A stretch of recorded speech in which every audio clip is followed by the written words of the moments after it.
And now, it's time for another Dice Tower review with Tom Vasel. Hey everybody, I'm Tom Vasel, and today we're taking a look at a game called Air, Land, and Sea Critters at War.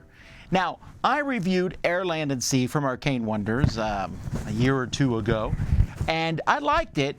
This is essentially the exact same game, but it has a much cooler theme. The original one looks super generically boring, in my opinion. But this one has fun, animals fighting at war. This is a two-player, quick, fast, small game where there's a back and forth tension. Like I said, I liked it when I first played it, but I thought with the new version, here's a chance to talk about it and give you my feelings on it. Have they changed at all? Let's find out. In this game, the first person to get to 12 points is the winner, and since the most points you can get in a round is 6, there's going to be at least 2 rounds in the game. The game revolves around a deck of 18 cards and 3 different locations: land, air, and sea. You'll randomly shuffle these. One person will be the first player, but you will switch back and forth. Each player is going to shuffle this deck, and you're going to get a hand of 6 cards. These cards are numbered from 1 to 6, and as you can see, the backgrounds of the cards and symbols point towards sea, land, and air. So on your turn, you have one of 3 things you can do. You can play a card down to its proper zone. So I could put a 5 there in C. Maybe later on I could put a 4 on top of it, which covers this one, but they still counts that I have a 9 value there. Many cards have a permanent ability. This says if any player plays a card to an adjacent theater occupied by at least 3 other cards, destroy that card. And this one gives me an immediate thing. It says you may return one of your face-down cards to your hand if you do play a card.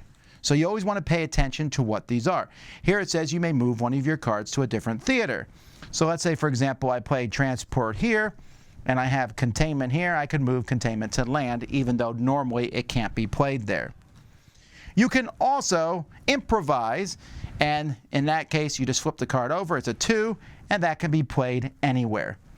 And the third thing you can do is withdraw. When you withdraw, your opponent immediately wins the round.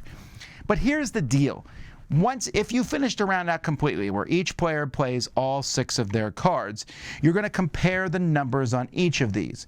And whoever wins 2 of the 3 theaters, and whoever is the first player wins ties, wins that round and will get 6 points. You might look at your hand and think, I'm going to lose, so you'll withdraw. When you withdraw, your opponent will get points, but not as many as 6, all depending on the number of cards that are left in your hand. That's it. Once the round's over, we switch these cards, shuffle the deck, draw new ones. Before we end here, I'll just show you a few more things. Like this is a 1, but it gives you +3 strength in each adjacent theater. And I guess I should mention at the end of each round, the theaters kind of rotate, so there's different ones adjacent to each other at each time. This lets you flip an uncovered card. So you might play a card face down. I might play heavy tanks face down in the C, for example. Then I play this here, which lets me flip it face up, and now I got a 6 in C. The 6s don't have any special abilities. Cards that are covered by this one are strength 4. Again, there's a lot of things that let you flip uncovered cards, which means you can flip one of yours to a higher number or flip one of your opponents to a lower number.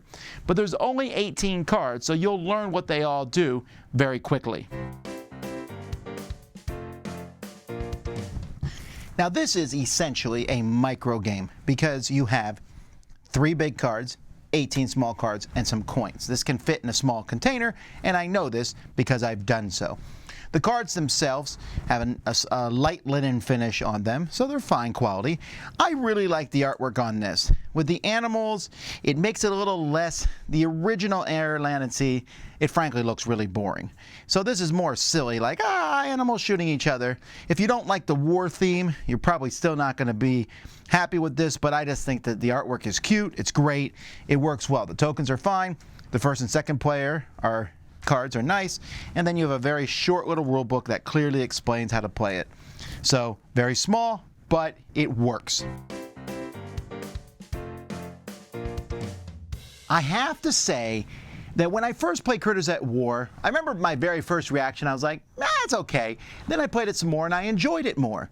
But the more I play it, the more I like it. I don't know what it is. Like I said, it's a micro game. And I'm not normally a huge fan of micro games. I want to play a game. But 18 cards here really does a great thing of just back and forth. You're sitting there, you know the 6 cards you have. You know your opponent has 6 of the remaining 12 cards. You are watching what cards are played down. And like I said, the game gets better once you know what all the cards do. I mean, I remember the 6 has no special abilities. The 1 gives the +3 to both sides, at least to one of the types. So I know these cards are there. I'm sitting there thinking, okay, I don't know if this is a good hand. Can I win 2 theaters? You might say, oh, I can crush 1 theater. That don't matter. You need to win 2. And if I can't, I should pull out maybe. But maybe I'll play a couple cards just to test my opponent out. Of course, then if I pull out, they will get the points. Here's the thing. Your opponent's thinking the same thing. They're sitting there going, oh, I don't know. But again, there's this complete, I'm fine. And in a sense, Air, Land, and Sea, Critters at War, is like poker for 2. That's really what it is. At any point, you can fold. So I've played games where it literally has been 3 rounds because everyone refuses to fold. We're playing out all the cards. And in fact, they have it set up so the second player gives 6 points, even if they pull out at 5 cards, because it's the same thing. Play your 6th card or not. But everyone plays their 6 cards, 1 person wins. Everyone plays their 6 cards, 1 person wins. The 3rd round, if that happens, 1 player is going to win. But after a while, you're like, you know what? This might be worth giving my opponent 2 points. Let me give them the 2 or the 3 points, and then hopefully I'll get a better hand next time. Is every hand winnable? No, I don't think so. But you need to make your opponent think that it's winnable. And when you pull out, just sitting there staring at each other, is this moment of tension. This game is really tense. The more I play it, the more I sit there and think, what do they have? They look so confident. They haven't even played a card yet. I'm second, so they're first. Please, please, please, pull out, pull out. Come on, you know, oh, they played a card. All right, I guess we're in this thing. Should I pull out? And that's all going through my head. Meanwhile, my serene outer countenance is saying, ho, ho, ho, ho, ho, you fool, you walked into my trap. Okay, there's not many games that can do that in a short period of time. I've really come around in this one. I really like it. I think it's a lot of fun. I have a copy of the Dice Tower library. I'll be replacing it with this copy because this one's just that much prettier. And I think that this is a game that's gone underneath a lot of people's radars, even mine, from playing it. There are very few games that get better as you play them. This one's there. I don't know that this is like in my top favorite games of all time yet, but I tell you, pound for pound, the amount of game you get from a small package, it's certainly worth checking out. So that is Air, Land, and Sea, Critters at War. I like it. Dice Tower Judgment approved.